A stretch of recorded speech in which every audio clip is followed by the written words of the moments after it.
overwhelmed.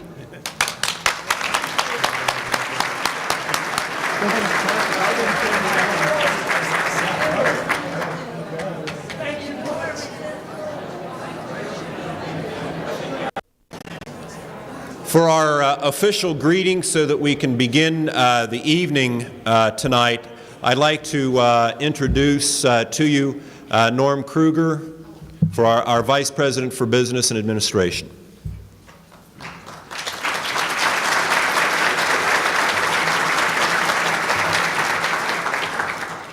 Thank you, Michael. On behalf of the trustees, the president, and administration of the college, I'd like to welcome each of you this evening to celebrate the annual faculty fall dinner.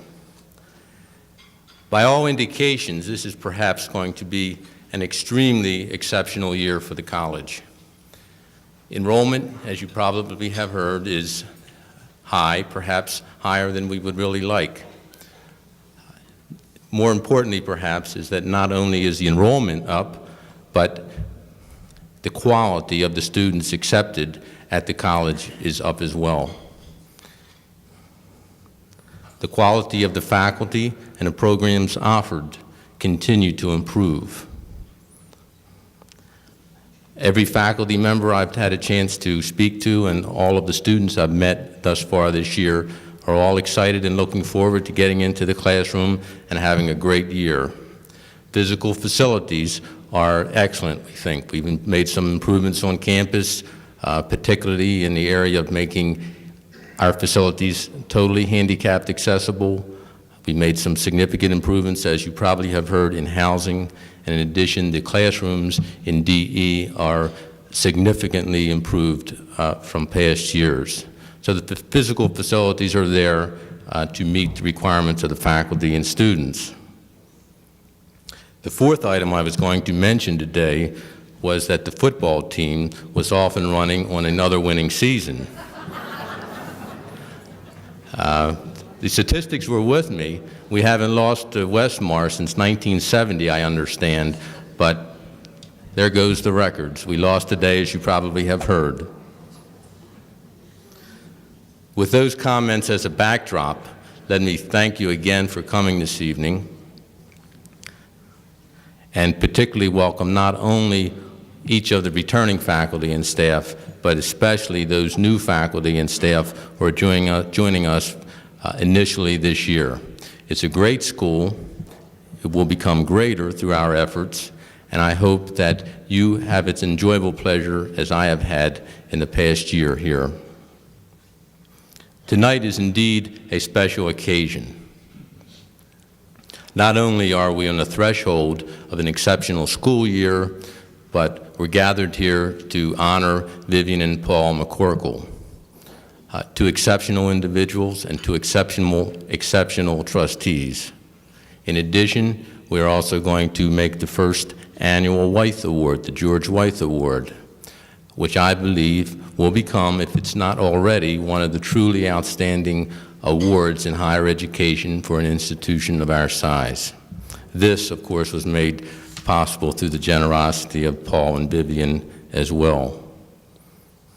Again, let me welcome you, have a good time tonight, and let's have a great school year. Thank you.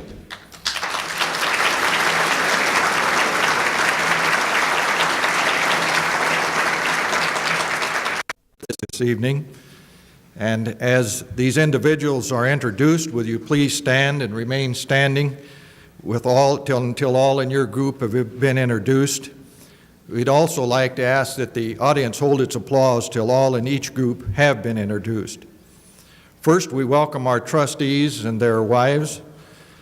I'd introduce Edgar Mack, who is chairman of the board, and his wife Lois, Kermit Buntrock and Lucille, the Reverend Lloyd DeYoung and Bernice, Mr. Gilbert Geisinger, Dick Eilers and Julie, Alan Vest and Pearl, and Paul McCorkle and Vivian McCorkle. Both are trustees and honored guests this evening.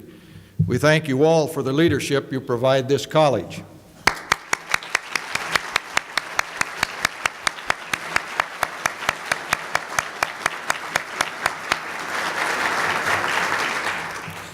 The second group I would like to introduce are other members of the McCorkle family who are with us tonight for this special occasion.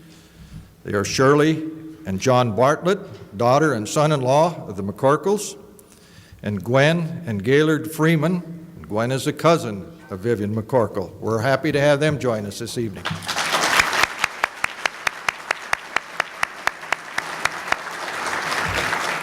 I would also mention there are a number of other guests of the McCorkles who are in attendance from the surrounding communities, and we're most happy to have them with us.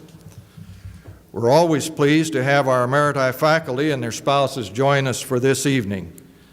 I'd like to first introduce Jay Beckman and Jean, Dr. James Christensen and Irene, Dr. Henry Eggink and Lucille, Mary Persing and Dean, Dr. William Westlink and Lavina, Dr. Lester Williams and Edith, and also Mrs. Adeline Green and Mrs. Sally Zaleski.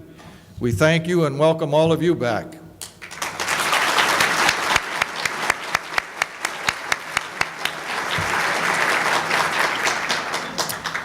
Finally, I'd like to introduce those persons being honored tomorrow at Founders Day, and to introduce their wives and guests, as well as the president of the Alumni Association and his wife. First, I'd like to introduce the Reverend Warren Johnson, who will receive an Outstanding Service Award, and his wife, Dorothy. Their hosts are Reverend and Parson Bernice DeYoung, Jerry Mathiasen, who will receive the Young Alumnus Award, and he has a guest, Janice Adkins. Dr. Carl Smith and Barbara are their hosts. Mr. Scott Stevenson, who receives the Outstanding Service Award, and his wife, Diane, and their hosts are Al and Vicki Baxter. And the Reverend Mike Papadakis, who will receive an Outstanding Service Award, and his wife, Jean, and their hosts are Robert and Barbara Tollefson. The Reverend John Toy, who will receive the Distinguished Service Award, and his hosts are Vess and Sonia Lawbow.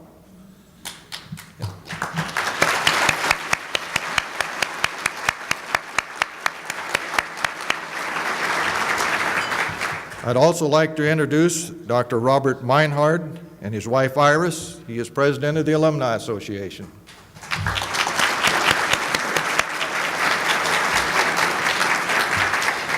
We truly look forward to the award presentations tomorrow.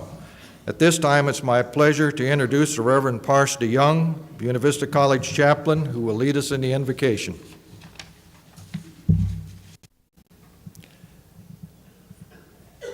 It's very easy this night to get caught up in the spirit of the evening and think of only food, fellowship, and the recognition of people who have worn well the mantle of a leader and a teacher. But God help us to also set our sights and to remember the one who became the master teacher, who sparked the minds and spirits of so many. So may this school and its leaders, with your help, spark the minds and the spirits of all those whom we have the privilege of having among us. Give guidance and blessing to this year. Now bless the food, the fellowship, the efforts of the college, as we give thanks for the leaders and their dedication. In the Master's name, amen. Tonight, we'll be back with you in a little while, and I just want to say that we may have lost the football game today, but I am assured that we will win the hot air balloon race tomorrow at 5:30. Okay, have a nice dinner. One of the many blessings this institution has had has been the leadership of the Board of Trustees. Tonight we're honoring two members of the Board of Trustees, but the Board of Trustees has been very capably and ably led for a number of years now by Edgar Mack, and his connection with the college goes back many, many years. And I'd like to welcome Edgar Mack, Chairman of the Board of Trustees, for some appropriate remarks.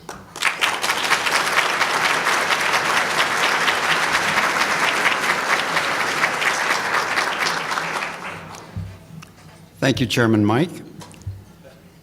Ladies and gentlemen, I don't mean to distinguish, but faculty and staff and distinguished guests, I prize this opportunity to welcome you to this opening session of the 1987-88 school year. It's our feeling that this group represents the thing that makes Buena Vista College a great institution. For a number of years, I have tried in different ways to say how important the board regards teaching. It's the single most important thing that makes this college great. I think perhaps the Wythe Award is confirmation of the board's feeling in that regard. And the wording on the back of the program, I think, says it better than I could ever say it when it says, in striving for excellence, an independent liberal arts college relies first and foremost on the quality and ability of its faculty. Without well-trained and competent faculty members, excellence in higher education becomes nothing more than a byword. We're convinced of that. Paul and Vivian McCorkle are giving teeth to that concept. We're delighted to have you here this evening. We wish you Godspeed and a very fine year of teaching. Thank you for coming.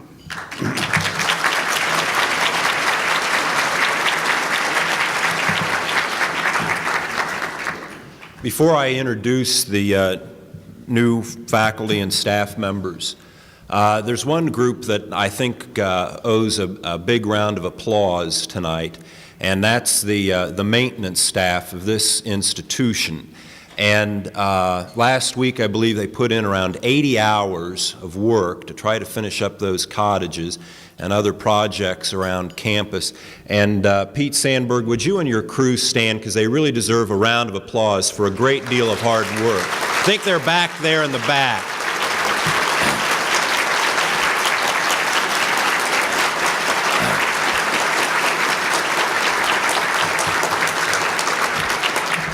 I know all of us connected with the college really appreciate the efforts that that group has made in order to get things ready for what will be a very exciting school year.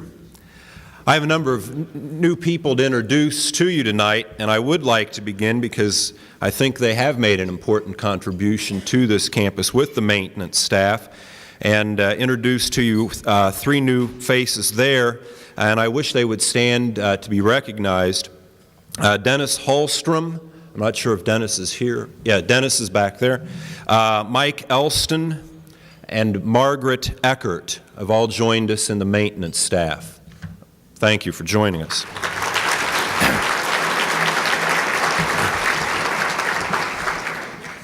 We've really been blessed and fortunate to have a really active, enthusiastic, and dedicated crew in admissions over the last few years.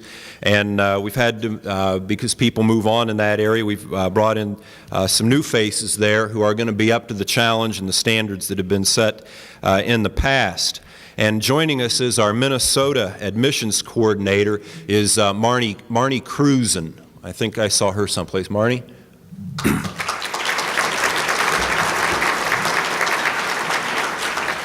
We've added two new career specialists this year, replacing a couple of old-timers that left, were with us for a couple of years.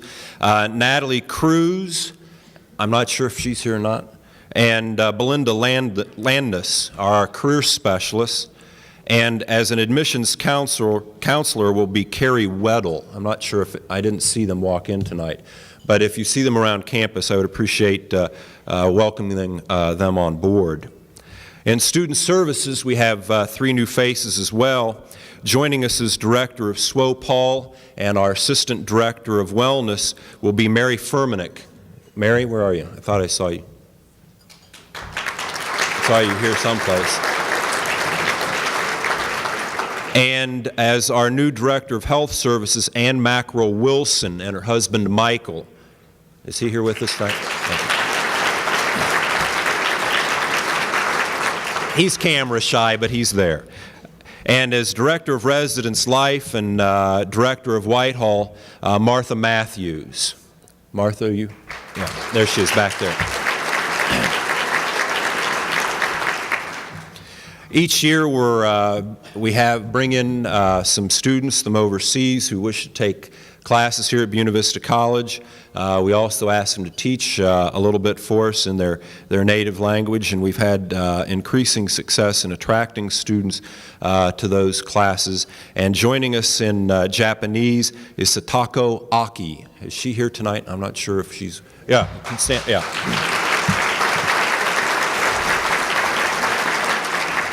And in Chinese, Yu Kung Vicky Chen. Yes, right.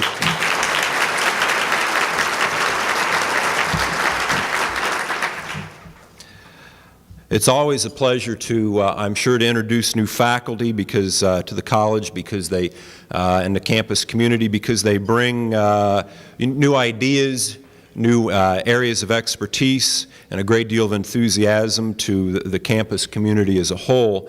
And joining us as Assistant Professor of English is Nadine Brewer. I think she's over. Thank you.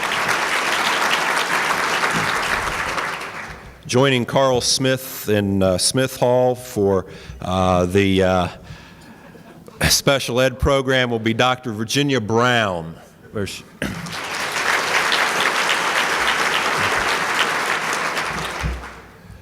We feel very, very fortunate to offer the, be able to attract the expertise of Dr. Nasser DeStrang as Assistant Professor of Mathematics. Where's Nasser?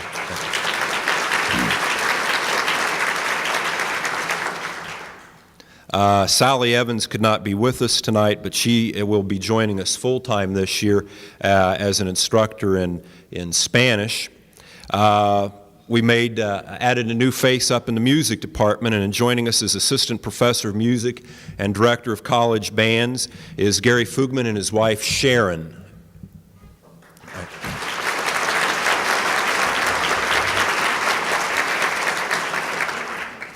As Assistant Professor of Philosophy, Dr. Laura Inglis and her husband Peter Steinfeld.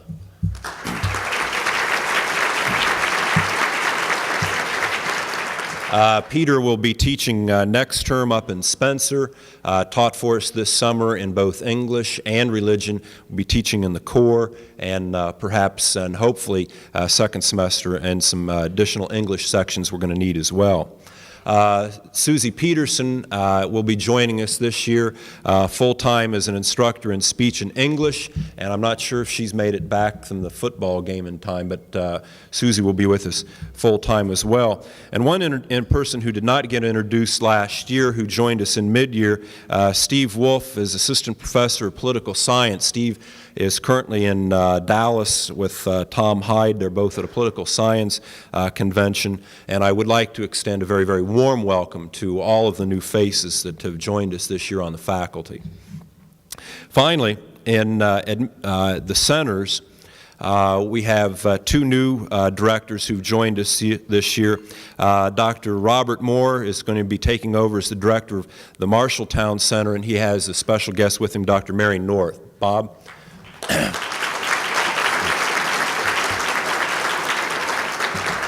And I'm not sure if he made it or not, but Leroy Steffen has taken over as director of the Creston Center. Leroy, did you make it?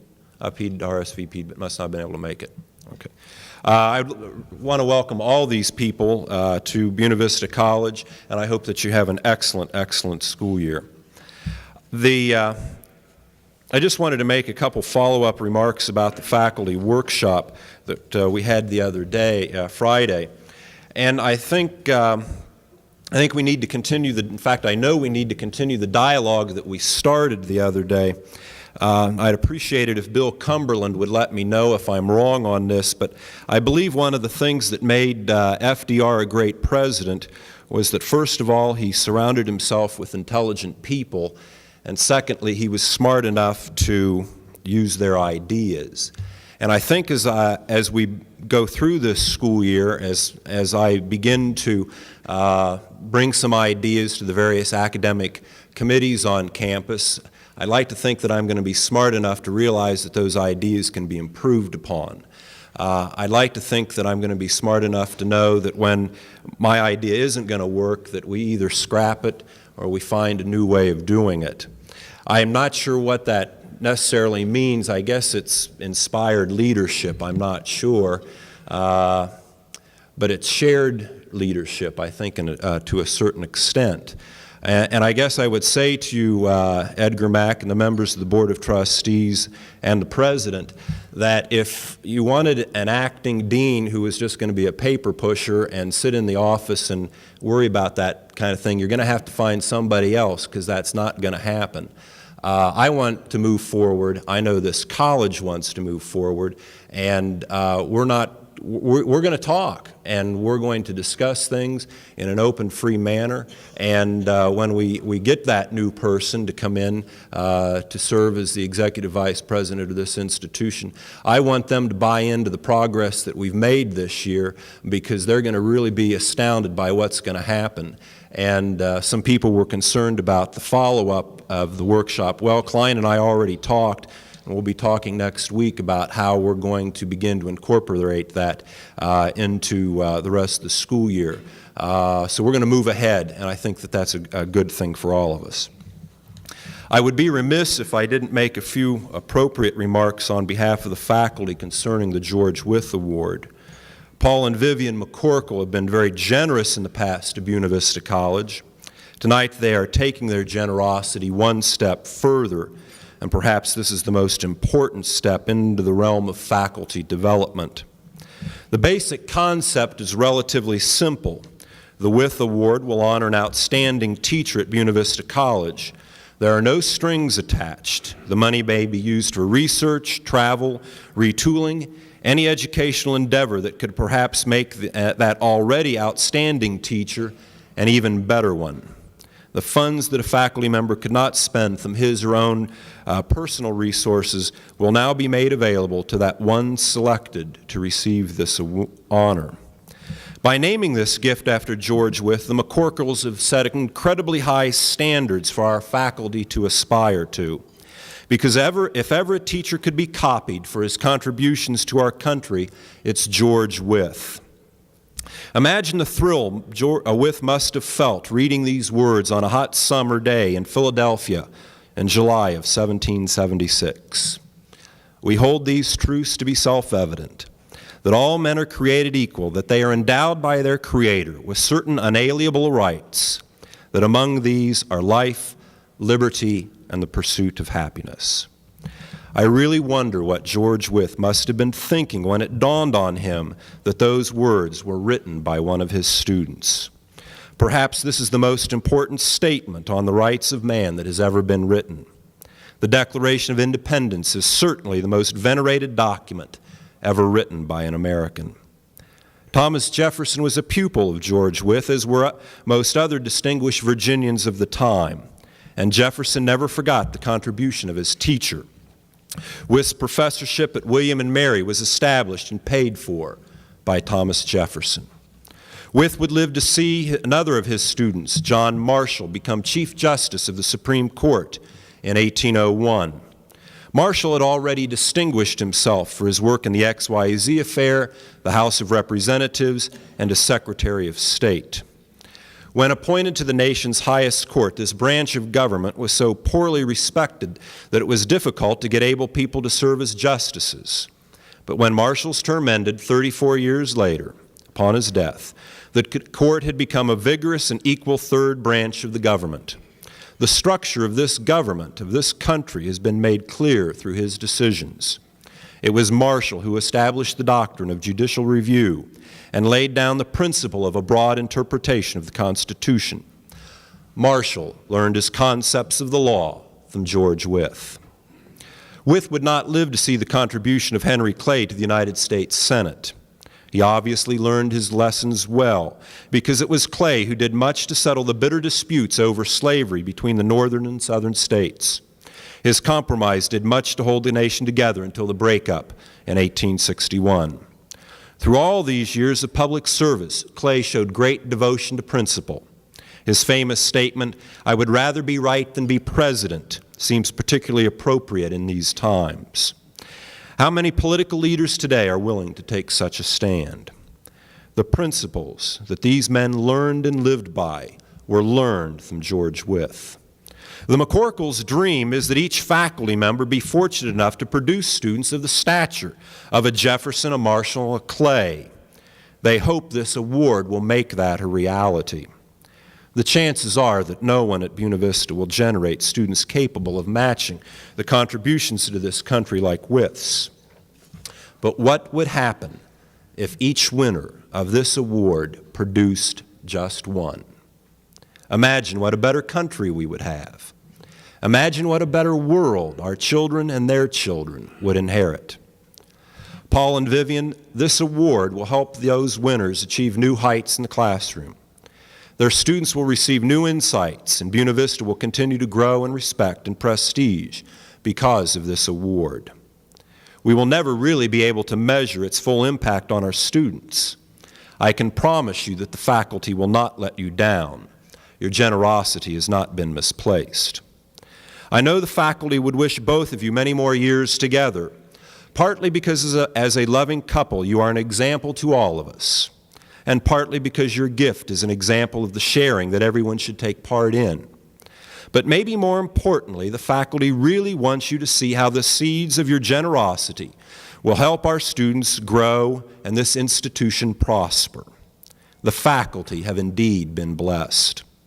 I know the faculty would join me in saying, if I might borrow an old expression from a television show, live long and prosper. We won't let you down. I thank you for your confidence that you've placed in us. We all hope that our Creator continues to bless the faculty of this institution, and we all hope that our Creator continues to bless you. Thank you very, very much.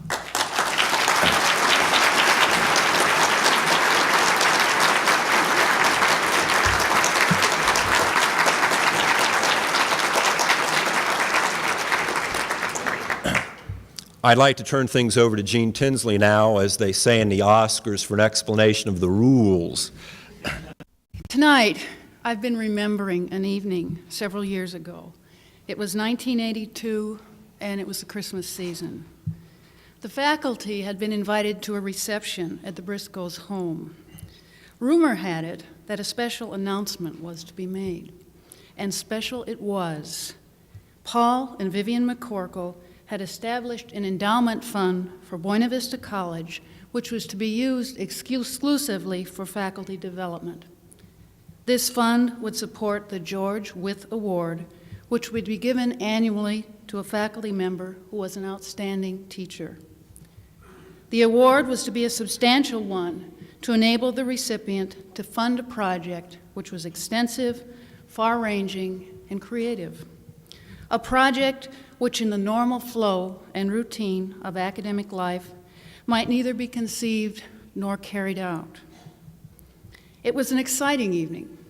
We met Paul and Vivian McCorkle, and we discussed among ourselves the truly great potential this gift could have for our college. We looked forward to the time, several years in the future, when the first award would be given. During the years since that evening, we've all thought about the award, but I never had a sense of it being quite real, sort of a too good to be true phenomenon, and I didn't want to look at it too closely because it might go away.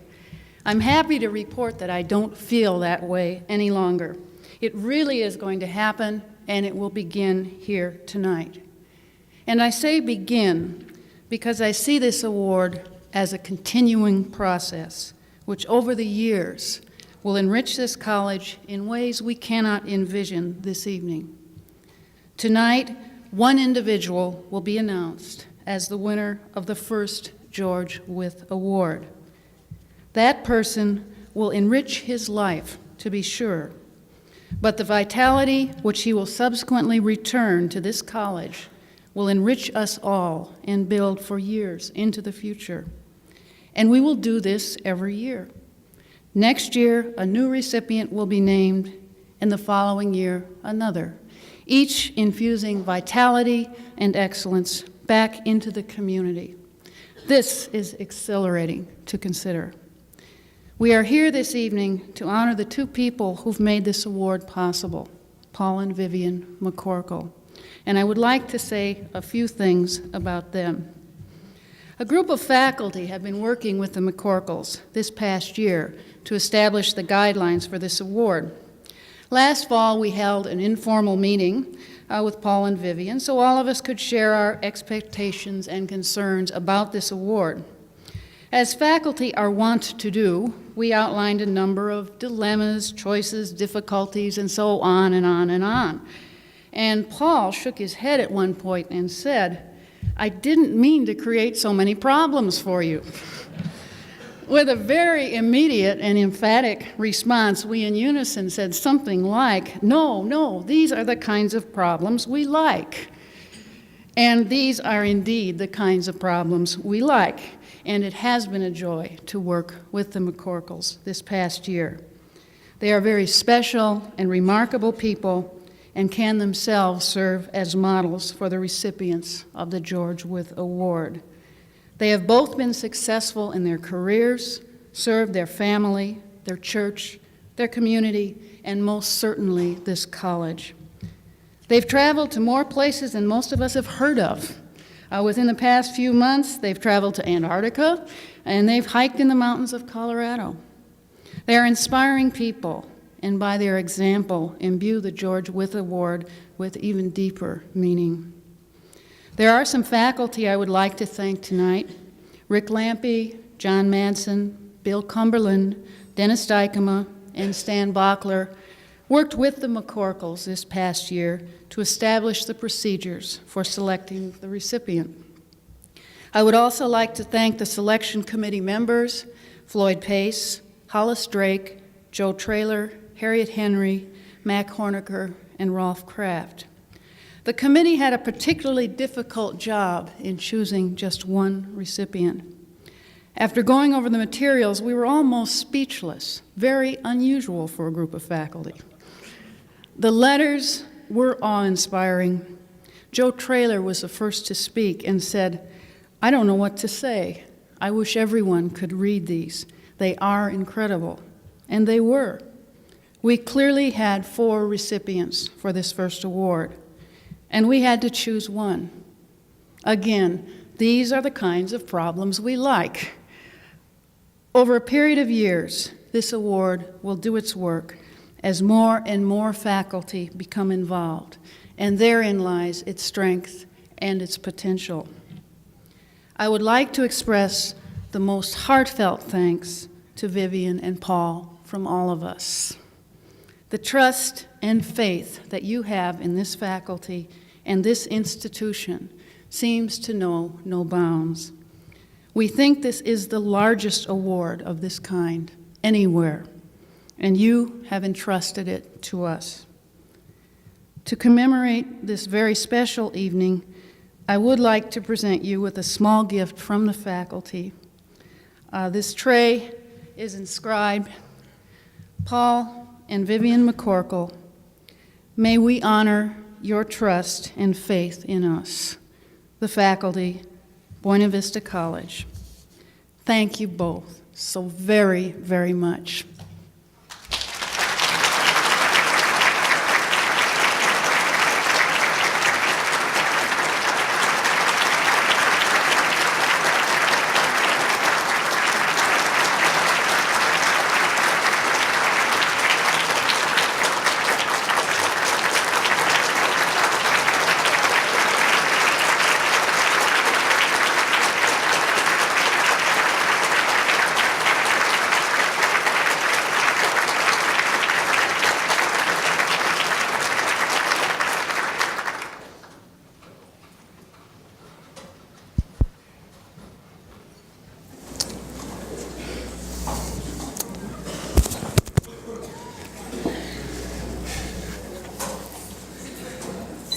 Paul and Vivian, I know you'd want me to do this, but I would like us to take a moment. A trustee for 23 years passed away last Monday, Bill Cairns, treasurer of the Board of Trustees, and I'd like to ask each of you to bow your head in silent prayer for a moment, please.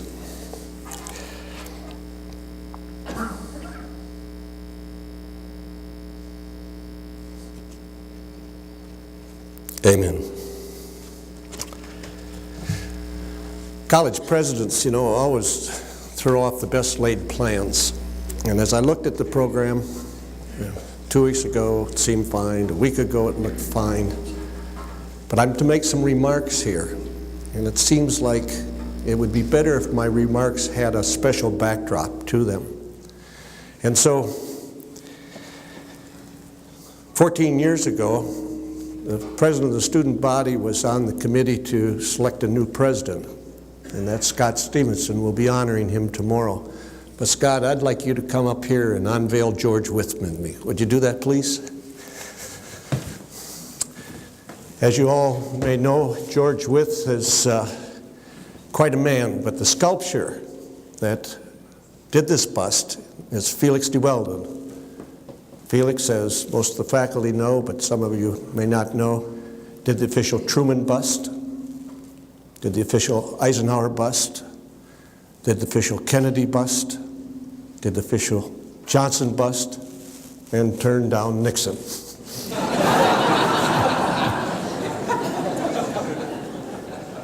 But he's best known for the raising of the flag on Iwo Jima. So Scott, if you'd help me here, we got to lift her straight up. We'd like to present George Wythe to Buena Vista College.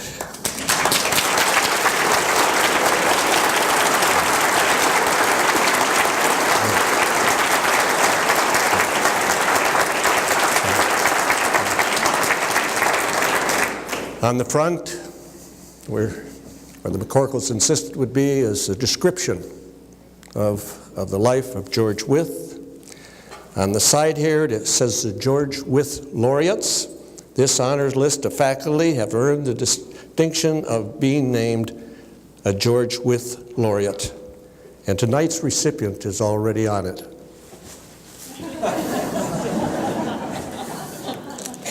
On the back, because that's where the McCorkles insisted would be, is a little bit about the McCorkles and what they have done for this school. On this side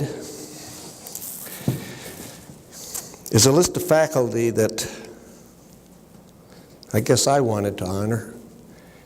When we came 14 years ago, we had some problems within the institution, and a number of faculty rallied around and changed the posture of the institution in higher education in Iowa. And it made it possible for us to go out and present ourselves to major donors in such a way that they believed we could accomplish something. So the names of those faculty of 1980 are all listed here, and we want them remembered 200 and 300 years from now, as much as we want our special faculty members on the other side. So, what I'd now like to do, and Dr. Tinsley, would you help me with this one? Now, I know some of you are going to have trouble with this.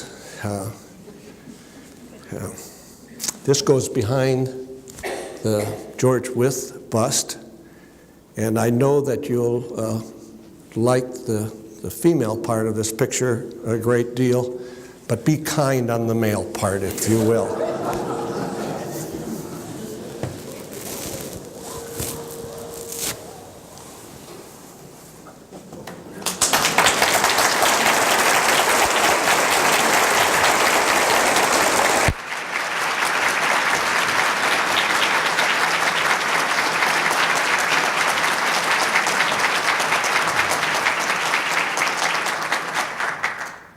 There's a glare on here for some. Is there a glare? Yeah, good. Dr. Whitlatch, very nicely done tonight. Thank you.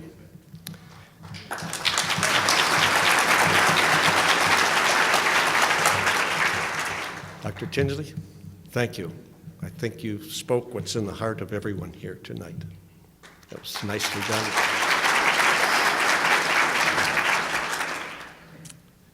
And as most of you know, this banquet historically is done with no speeches.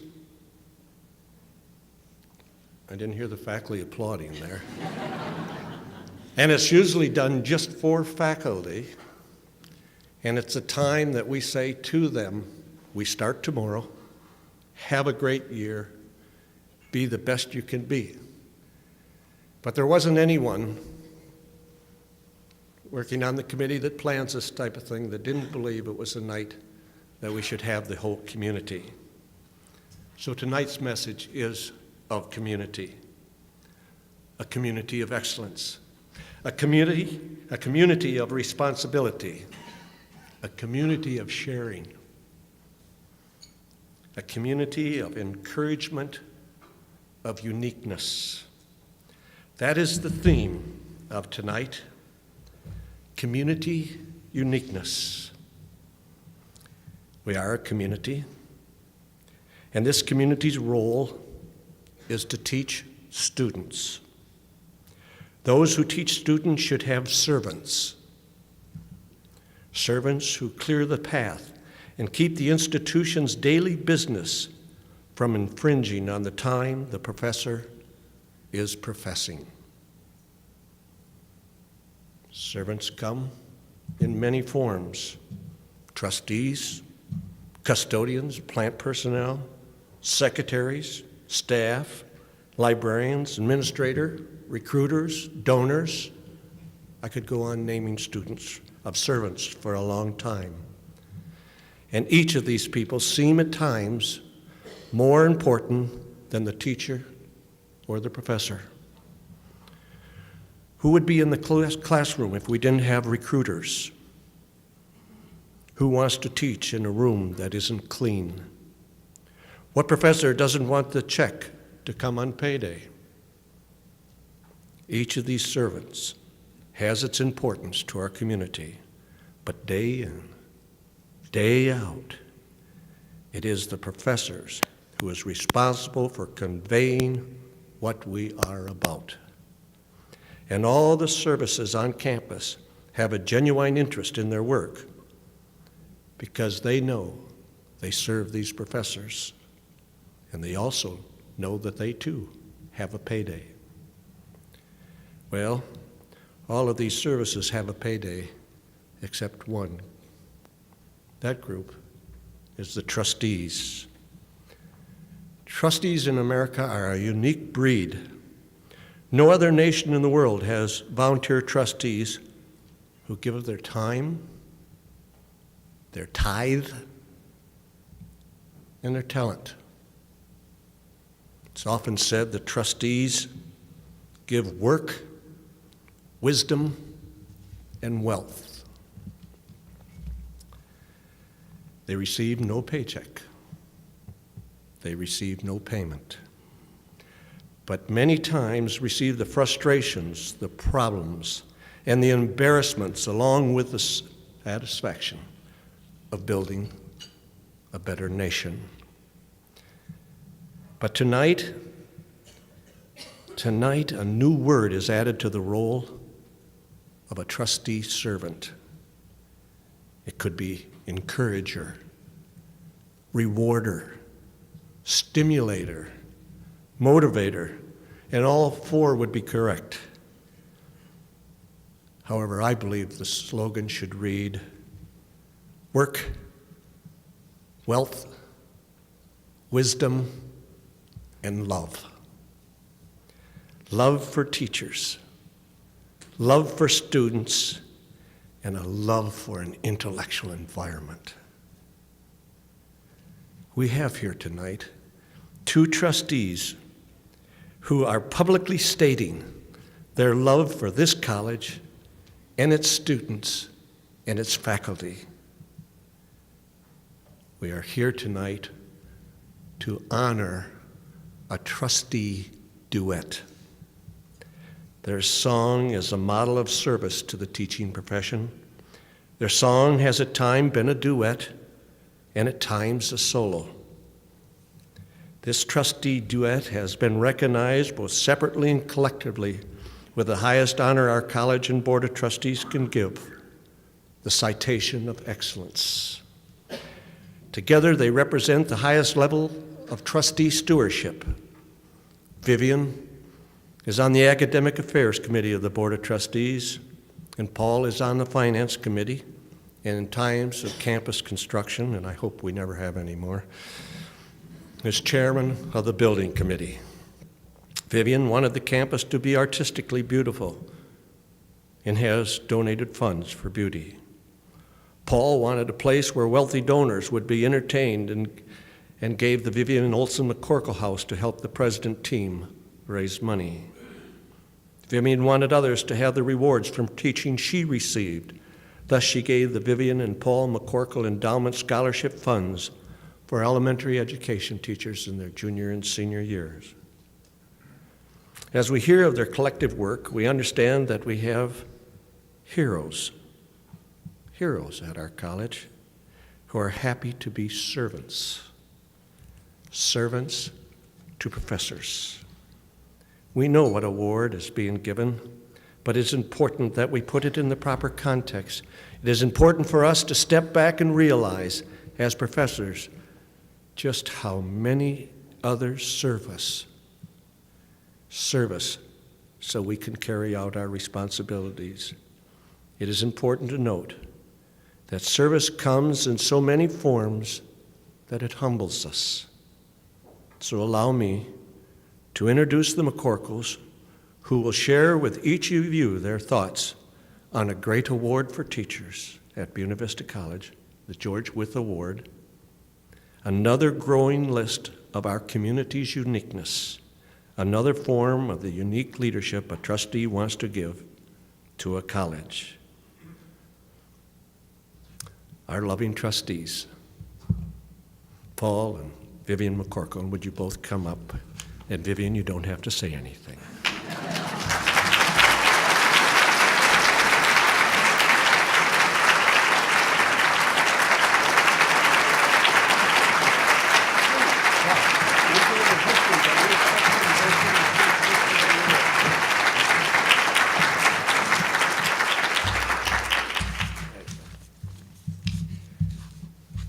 You going to stay here up and help me?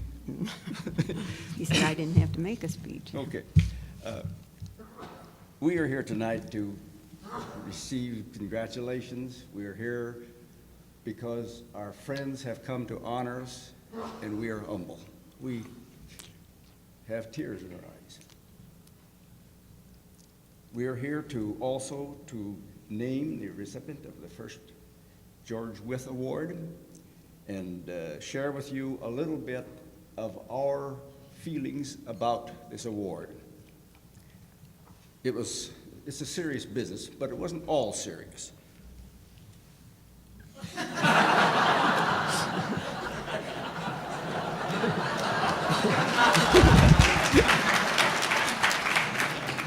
Did you ever sit for a portrait? When this came up a year or more ago, our capable president approached me with the idea that we had to have a portrait. Well, I'll tell you, I said, no way am I going to put my face out on these walls out there and have the kids throw spit bells at me. Well, after my arm got twisted clear way up behind my back, I finally relented, and I'm not sure that I have forgiven him yet. It was quite an experience. If you haven't tried that, you'd ought to try it. Can you imagine standing or sitting in that position for 2 hours on 2 different occasions, 3 hours on 3 occasions, and 5 hours on 2 occasions, like that? I stood there with that dumb stick in my hand, poking at that rug, for 5 hours.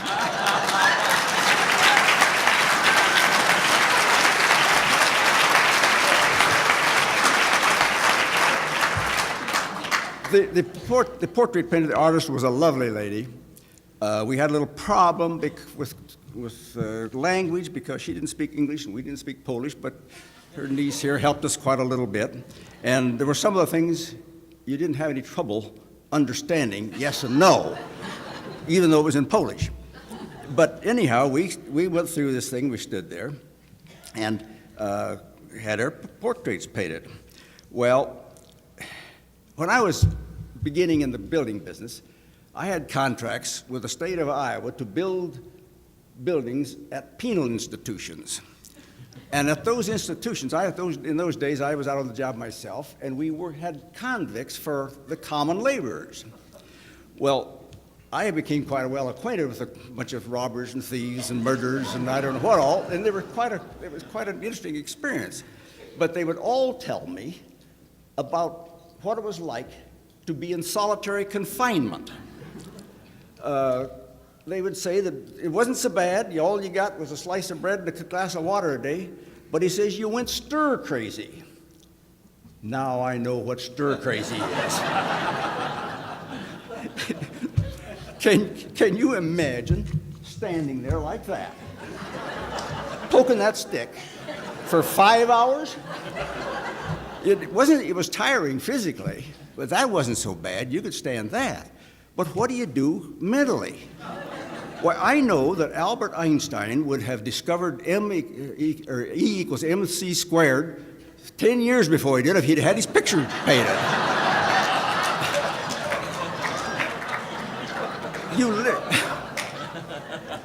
You literally had to find something to think about. And if you've never been blocked out, so all you got to do, you got to think about something. You stood there, you looked at an exact spot on the back of the easel, you held the stick, and you grinned, and your cheeks ached. But what do you think about? Well, I tried everything. I thought up columns of figures, 2 digits, and then I'd get 10 figures, and I'd try to learn the order of them, and then I'd try to add them. Well, I didn't get the answers right, but I tried that. I tried reminiscing. Goodness, I tried remembering what I did on my first day in school. I tried, you can have fantasies. If I had been 60 years younger, I could have dreamed about girls.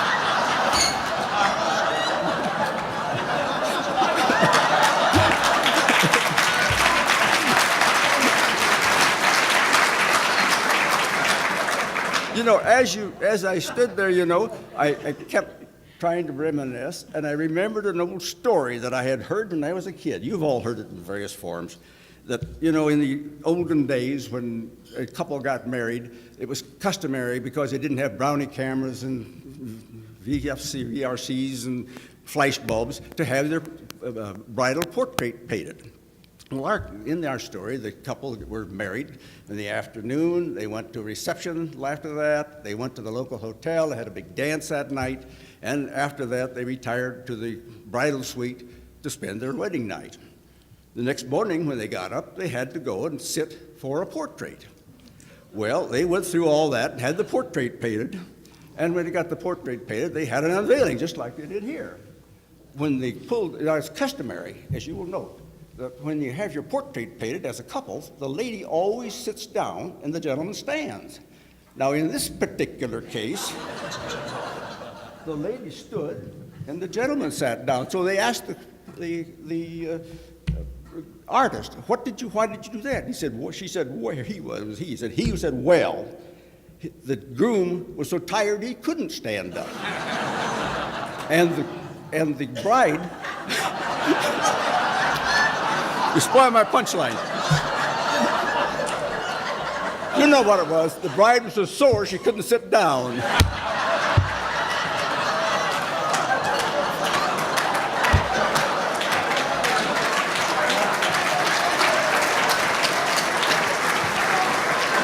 They will probably take us off from the Board of Trustees. I'm going to hear this all night. Let's get back to reality. When Mr. Siebens signed the agreement to establish the School of Business and to develop this great facility we have here, we looked at the things that were going on, and all we could see was things which were going on were all going to be for students. Now, my wife is a teacher. I'm not a teacher. I had a class entitled to teach people to carve ducks, and you should have seen them. They were terrible. So I know I'm not a teacher. But anyhow, Vivian has strong feelings about teachers, and she feels that no institution, whether at any level, will ever be good if the teachers do not inspire the students. Now, it doesn't hurt to have good students, but good students with poor teachers they come to nothing. We thought about that. We talked about what could we do that might someday make Buena Vista College a greater and better institution. After a lot of thought, we decided that if it were possible to establish an endowment which would enable the recipient to receive some funds to perform during a year some act which would make them a better teacher, then that would be a great help to Buena Vista College in its road to becoming a great institution. We came up with that idea, and our work with the committees proceeded, and we told the committees that we would like to do this with very little direction on our part. There were one or two things we did say. One of them that we were very insistent on, that this was not an award for long service or for being a good old boy, that this was to be given to a teacher who had a strong desire to improve themselves so that they would make this institution greater. We were in hopes that sometime in the future we can look back and say that we have on our campus now 10 teachers, 15 teachers who benefited from this award, and they were better teachers, and as a consequence, we have put out far better students. It was that simple. We did not wish to put strings on it. We even advised the committee that we do not want to know what that applicant wants to do with the money. When they make their application, they make their application on the basis that they are a good teacher, that they have sound programs, and that they really have a desire to improve themselves. So we do not know exactly today what our recipient, which we will name pretty soon, will do with the funds. We made it so broad that if this particular person thinks that they want to go up to a cabin in the North Woods and sit there and write poetry for a year, and if they can prove to themselves and to the rest of the faculty that that is improving them, their teaching ability, then we are for it. On the other hand, if they wish to we don't expect them to go to a laboratory and get a bunch of stinking test tubes and pour stuff in it, but if they want to do that, that's perfectly all right. So we are in hopes that from now on, every year, Buena Vista College will have an outstanding professor who will be able to perform a project which he probably could never have done without. I think it's time now for us to name the award for this year. Vivian, this is your speech. Okay. I am happy to announce the first recipient, Dr. Gerald Poff.